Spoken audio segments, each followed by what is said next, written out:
So, there's this analysis going viral that pieces together a ton of global events to ask a really unsettling question. Is the world on the brink of a major conflict? It paints this picture of a world on a total knife's edge. So let's dive in and unpack what it's saying. And really, the whole thing boils down to this one really powerful question. The source basically takes all these different things happening around the world, things you might not think are related, and asks a pretty scary question. Are they all leading to one single, explosive event right in Iran? All right, so let's get into the evidence. The source kicks things off by saying, look, these aren't just random, isolated events. They're signs of something much, much bigger brewing. The whole idea here is that if you just look at one thing at a time, yeah, you're going to miss the bigger picture. But when you start connecting the dots, which is exactly what this source tries to do, a much more, well, alarming picture starts to form. And that's the pattern we're going to dig into. Okay, first up is a piece of evidence that's, well, it's about as real as it gets. It's that moment when a country sends out a clear signal, it's time for our people to come home. I mean, just look at what's happening here. The source points out that India and Australia are straight up telling their citizens to get out of Iran. And at the exact same time, you've got Russia apparently pulling its people and diplomats out of Israel, and they've even shut down their embassy there. I mean, these are not subtle hints, right? And this is where the source kind of throws in a bit of foreshadowing. It draws a line back to the crisis in Venezuela, saying, hey, Russia did the same thing. They pulled their diplomats right before things got really bad there. The suggestion is pretty clear. Maybe they know something is about to go down again. Okay, so we've talked about the diplomatic signals. Now, the analysis shifts gears and starts looking at hard military assets. This is where the source says the threat gets a whole lot more visible and a whole lot more immediate. And this is a really crucial point the source makes. It's not just that people are being told to leave, it's that at the same time, a major military power, the US, is moving some serious hardware into the area. So the big question is, why now?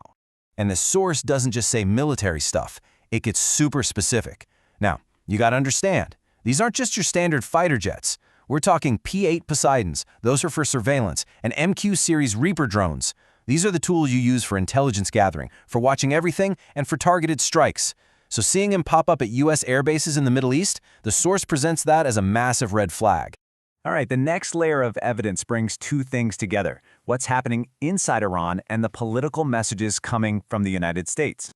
So what the source does here is it puts two very different but maybe very related things side by side. On one hand, you've got total chaos inside Iran. We're talking fierce protests and a complete shutdown of internet access, which, is often a sign that a government is about to do something big. And on the other hand, you get this really public, really sharp message coming straight from the White House. And the message itself? Wow, it was not subtle at all. The source zeroes in on this specific tweet: "We are locked in and loaded." Now, when you put that next to all the military movements and the evacuations, the argument is that this isn't just talk. It's a direct signal that they are ready to go. Okay, so at this point, the source has laid out its case for a potential conflict in Iran. But it doesn't stop there. It goes way bigger, arguing that this isn't happening in some kind of bubble. It's all part of this huge, interconnected web of global tension. And that really brings us to the key question, right? The one that takes this whole thing from a regional crisis to something, well, something that could affect everyone. How do all these different hotspots around the globe actually connect?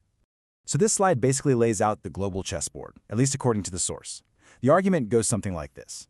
An attack on Iran could get a direct response from Russia, especially since US-Russia tensions are already through the roof.